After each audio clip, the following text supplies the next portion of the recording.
press reviewer Florence Vimino, who joins me now. Hello, Florence. Lorna. So we're going to start off in the UK, where lawmakers approved a bill on gay marriage yesterday. That's right, and as you can imagine, it's getting a lot of attention in the British press. It's on the front page of The Independent today that says that the Commons say I do. You see a photo there of people kissing in front of the Parliament. Now the MPs voted 400 to 175 to legalize marriage between same-sex couples, and The Independent says this was a historic moment for equal rights in the UK. Now inside, Owen Jones says this is no doubt, this was a historic moment. It's time to celebrate. But as we celebrate, let's not forget that those who fought to get us here. He says it wasn't goodwill and generosity that got us here, but struggle and sacrifice. And this is something that we really shouldn't forget, that gay people have been spat at, demonized, ridiculed, and beaten, and all that to get us here. So don't be too grateful for the MPs in Parliament. The Guardian also applauds this vote and says that it was time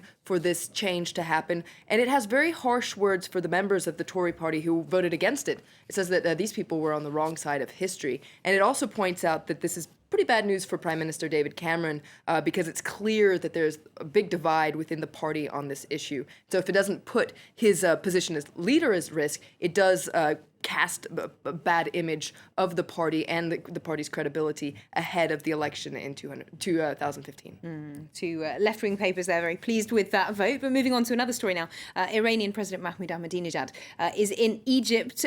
He was there yesterday meeting President Mohamed Morsi. That's right. There's a photo on the Wall Street Journal cover today where it shows a photo of their meeting. Now, Ahmadinejad is the first Iranian leader to have visited Egypt in more than 30 years. And it's interesting to note, though, that in the Egyptian press, so far there hasn't been any kind of editorial or real analysis piece of this visit. But Ahmadinejad did give an exclusive interview to Al Aram, the leading daily in Egypt. Now, he says that Iran is a nuclear power and that people just have to get used to it. He also addresses critics who said that Iran, so a Shia country, is trying to infiltrate religiously into the region by spreading Shia doctrine. He says that, yes, some Iranian officials have done this, but it's only in isolated cases. And this is an important point because it's important to remember that the relations between Shia Iran and many Sunni countries in the region, these relations have deteriorated because of these allegations that Iran was spreading the Shia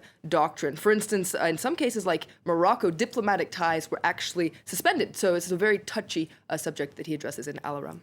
Okay, well, we're going to stay in the Middle East because the Israeli press has been reacting to the news that President Obama is planning a trip to Israel. That's right. He reportedly will be in Israel and the West Bank in March. And so, as you can imagine, the Israeli press is making a big deal about this. Here's an article in Haaretz. Now, it's important to remember that during his first term, Obama did not visit Israel and drew a lot of criticism for avoiding Israel after his Cairo speech. So there are rumors on top of that Obama and Israeli Prime Minister Benjamin Netanyahu aren't the best of friends. So people are wondering, why is Obama choosing to visit Israel now? And why is he choosing to visit Israel so early on in his term? Now, a lot of people say this might have to do with the new Secretary of State, John Kerry. The Middle East peace process is a major part of Kerry's agenda, according to Haaretz. And on top of that, a lot of people say that the surprise timing of this visit could also have to do with the darkening skies in the Middle East, whether it's in Syria, in Egypt, or in Iran. Okay, well, moving on finally, back to The Independent, the British paper. They've got an interesting article about a man who's rather one of a kind, and he's on display in London. That's right. His name is Rex, and he is the world's first bionic man. So I think we can pull up some footage of him so you can take a closer look. Now, he's also known as the $1 Million Man because that's how much he cost to build. And he'll meet his public tomorrow for the first time at the Science Museum in London. And if we take a closer look at that diagram, we can see what's so special about him. He's billed as the pinnacle of robotics achievement to date. He has not only a prosthetic face, hips, knees, feet, and hands, all of which are commercially available, but he also has prosthetic organs such as a pancreas, artificial lungs, and a bladder, and those are still in development. Now, this progress, a lot of scientists say, is amazing, but don't worry, in our lifetime we probably won't see an artificial man with artificial intelligence, but you have to wait and see, you never know. Yeah, so we won't quite be able to have a conversation with Rex just yet, perhaps, but wow, he does look very special. Perhaps we should take a look. Thank you very much indeed, Florence, for that look at today's international papers.